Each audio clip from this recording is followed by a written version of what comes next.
Assalamualaikum warahmatullahi wabarakatuh. Saya Maya Zikri dari kelompok 2 akan membahas tentang studi kasus terkait dengan sewa guna usaha atau leasing. Baik, langsung saja. Yang pertama saya akan menjelaskan tentang apa itu leasing. Leasing menurut Keputusan Menteri Keuangan Nomor 1169/K.M.K.01/1991 disebutkan bahwa leasing atau sewa guna usaha adalah kegiatan pembiayaan dalam bentuk penyediaan barang modal baik secara sewa guna usaha dengan hak opsi atau finance lease maupun sewa guna usaha tanpa hak opsi atau operating lease untuk digunakan oleh lease selama jangka waktu tertentu berdasarkan pembayaran secara berkala. Selanjutnya saya akan menjelaskan tentang jenis-jenis usaha yang dilakukan oleh perusahaan leasing. Yang pertama adalah capital lease. Capital lease merupakan jenis leasing yang perusahaan leasingnya adalah lembaga keuangan. Jenis ini nasabah atau lease yang membutuhkan barang atau modal menentukan sendiri kriteria dan spesifikasi barang yang dibutuhkan, sehingga lease bebas menentukan barang apa yang ia inginkan. Yang kedua adalah jenis usaha operating lease.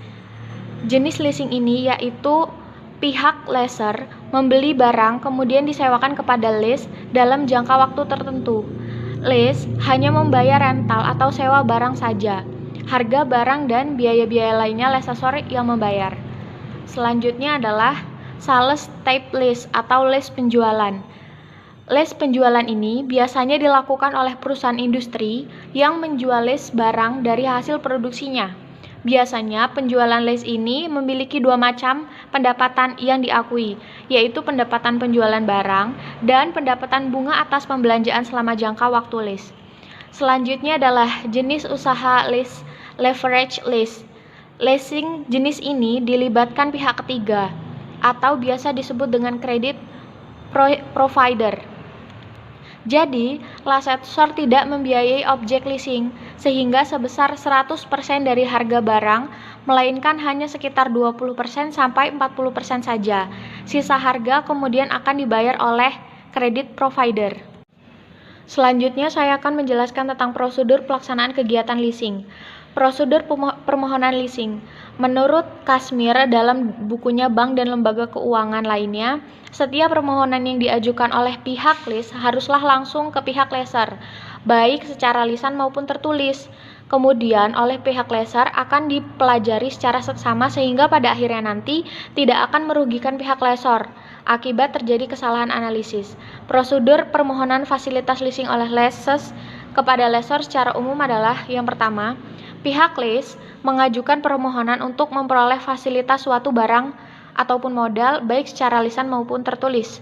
Yang kedua, pihak lessor akan meneliti maksud dan tujuan permohonan lease, penelitian tentang kelengkapan dokumen yang dipersyaratkan. Jika masih ada dokumen atau informasi yang kurang, permohonan diminta untuk melengkapi selengkap mungkin. Kelengkapan dokumen tersebut antara lain yang pertama, mengajukan permohonan secara tertulis kepada pihak leasing yang berisi antara lain dimaksud dan tujuan mengajukan leasing secara pembayaran.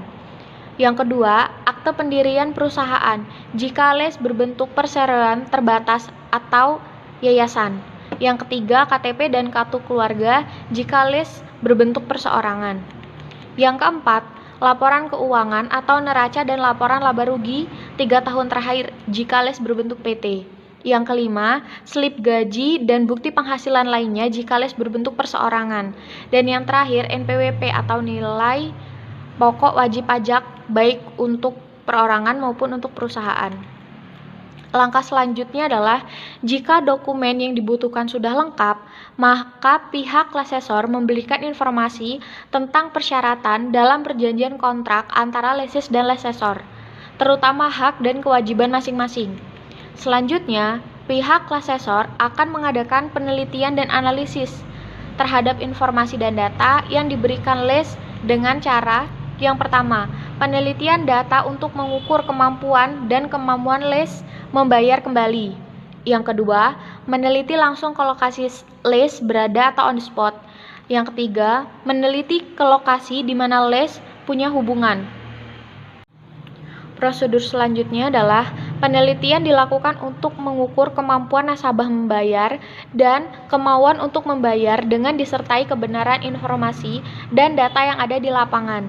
Dari hasil penelitian tersebut dapatlah 3 kesimpulan, yaitu yang pertama, menolak permohonan lease dengan alasan tertentu. Yang kedua, masih dipertimbangkan dengan catatan ditunda atau permohonan belum dapat diproses sampai jangka waktu tertentu dalam berbagai alasan. Dan yang ketiga adalah menerima permohonan lease karena telah sesuai dengan keinginan lesesor. Prosedur selanjutnya adalah jika permohonan lease telah diterima pihak lesesor, maka pihak lesesor mengadakan pertemuan dengan pihak lease tentang persyaratan yang harus dipenuhi, antara lain penandatanganan surat perjanjian serta biaya-biaya yang harus dibayar oleh leases. Prosedur yang ketujuh adalah pihak leases membayar sejumlah kewajibannya dan menandatangani surat perjanjian antara lease dan lesesor. Yang kedelapan, pihak lesesor melakukan pemesanan kepada supplier sesuai dengan barang yang diinginkan lease dan membayar sesuai dengan perjanjian dengan pihak supplier. Selanjutnya, pihak lesesor juga menghubungi serta membayar premi asuransi yang sudah disetor lease sebelumnya kepada pihak lesesor. Selanjutnya, pihak supplier mengirim barang sesuai dengan surat pesanan dan surat bukti pembayaran yang telah dilakukan oleh lesesor. Dan yang terakhir adalah pihak lesesor juga mengirim polis asuransi kepada lease telah diterbitkan oleh pihak lessor atas nama lease. Hal ini sesuai dengan kepentingan perusahaan leasing itu sendiri dan secara umum memang prosedur dan persyaratannya tidak jauh berbeda seperti yang telah diuraikan tadi. Baik, selanjutnya saya akan menjelaskan tentang masalah-masalah yang sering terjadi di dalam kegiatan leasing. Salah satu masalah yang sering terjadi di kegiatan leasing adalah kredit macet. Dan saya akan menjelaskan bagaimana solusi untuk menangani kredit macet tersebut.